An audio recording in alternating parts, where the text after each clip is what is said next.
उत्तराखंड की सरजमीं पर जन्म हुआ एक अद्भुत मिठाई का।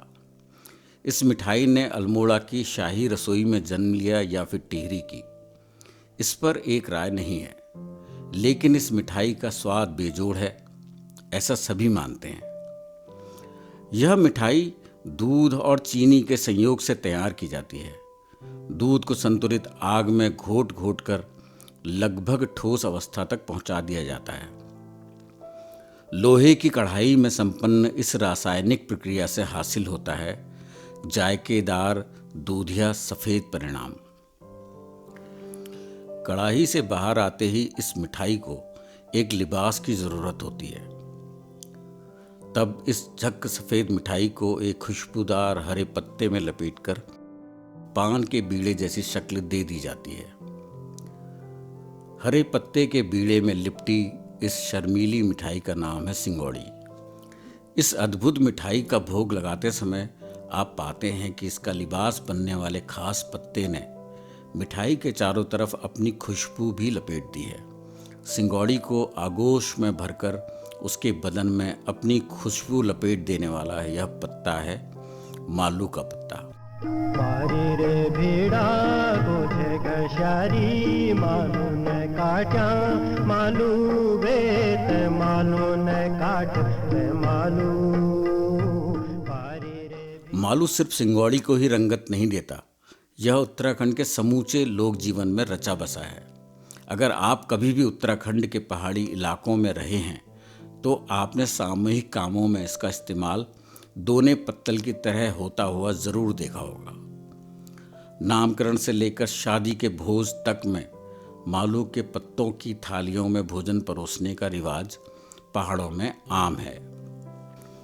मेले कौतिकों में मालू के पत्तों में लिपटी गाढ़ी खीर खाने का सुख शब्दों में बयां नहीं किया जा सकता।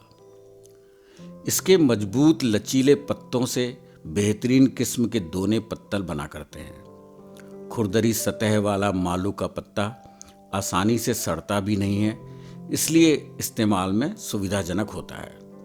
दो हिस्सों में बटा इसका पत्ता हथेली के आकार से थोड़ा बड़ा होता है और कई दफा मध्यम आकार की थाली के बराबर तक होता है।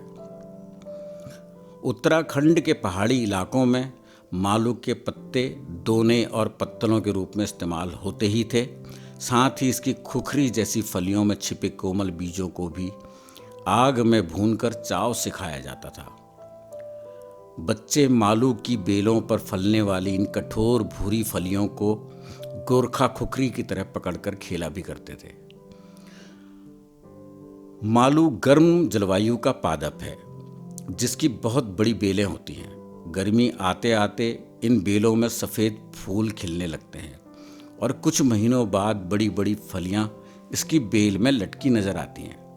बुजुर्ग बताते हैं कि पुराने समय में इसे बुखार और अतिसार में दवा के रूप में भी इस्तेमाल किया जाता था। यदि इसकी पौष्टिक गुणवत्ता की बात की जाए तो इसमें लिपिड, प्रोटीन तथा फाइबर जैसे पौष्टिक तत्व पाए जाते हैं। खैर, आधुनिकता की अंधी दौड़ में मालू के पत्ते हाँफने लगे और उनकी जगह हमने एल्यूमिनियम फॉयल, थर्माकोल और प्लास्टिक के दोने प्लेटों को दे दी।